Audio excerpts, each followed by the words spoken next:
Ilang linggo ako nag-antay sa inyo tapos 500 lang tong iaabot mo sa akin. Ganyan lang laging linyahan mo. Ang Pebrero niyo pa tong bayad. Anong petsa na ngayon? March na.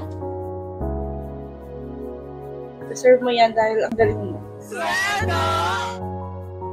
Hi, ate! Mag-uwi ako na pala sa inyo ni Papa para matikman niyo din yung gawa ko. Sige ba?